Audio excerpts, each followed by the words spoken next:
opportunity for all our people. And that's the journey we will attempt. Not just Governor Clinton and I, but all of those who supported us and those multitudes who may have voted for our opponents, but who share our belief in America's great possibilities.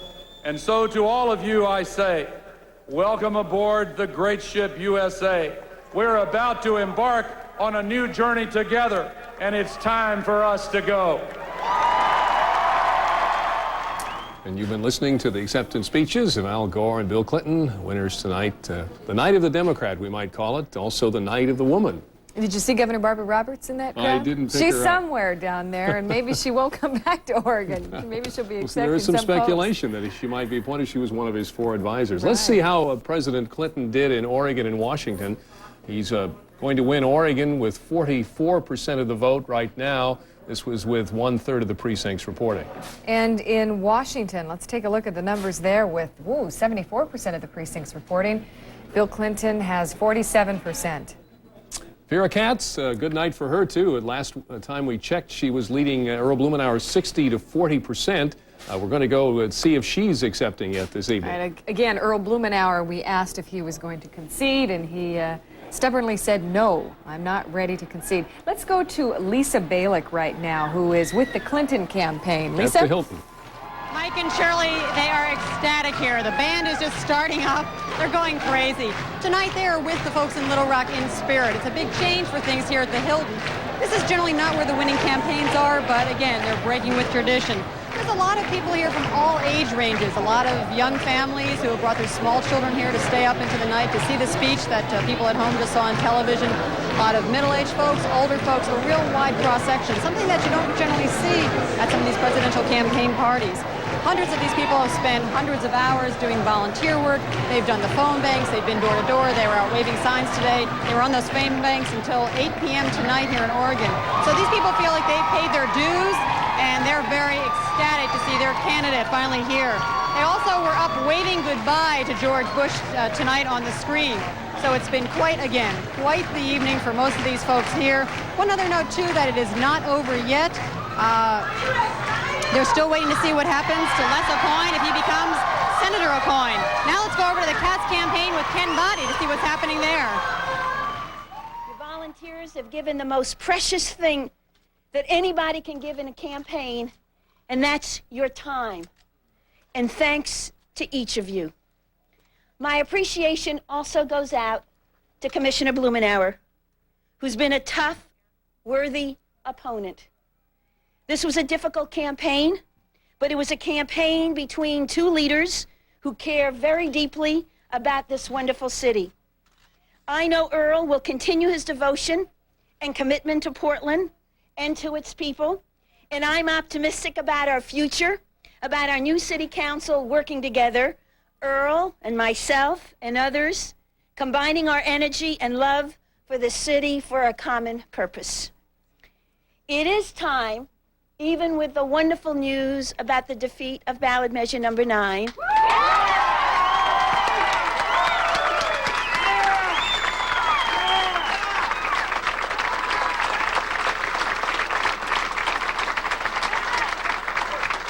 It is time that we begin the process of healing the wounds that divided this city and this state, bridging the differences and rebuilding a community that overcomes fear, ignorance, and bigotry with tolerance and understanding. Thank you.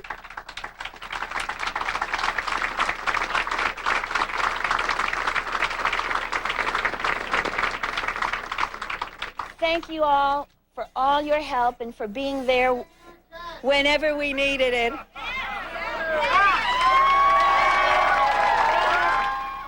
That was Vera Katz making her acceptance speech. I wonder if she's going to walk to work. She doesn't drive. We had former mayor ride his bicycle, and now maybe we'll have a mayor that walks. Mass transit believer, I think. Right. We're going to come back with some more returns for you. Right now, we want to show you a scene in Washington State where another woman, Patty Murray, has just declared victory in her U.S. Senate race.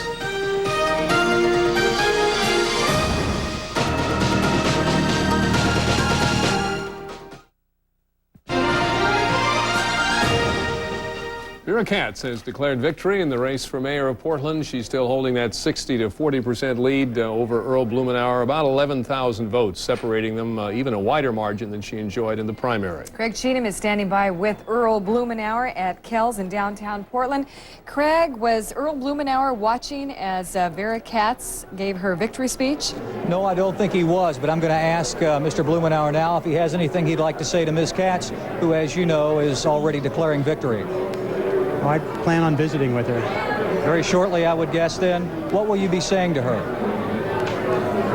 Well, Vera's it looks like she's going to be elected as mayor, and so I think it will be less of what I say and trying to find the ways that with the new team on the council, there's going to be, I think, a very strong city council. There are a number of people that who've been here this evening, longtime observers of the city, who suggest that it may be the strongest council that Portland has had.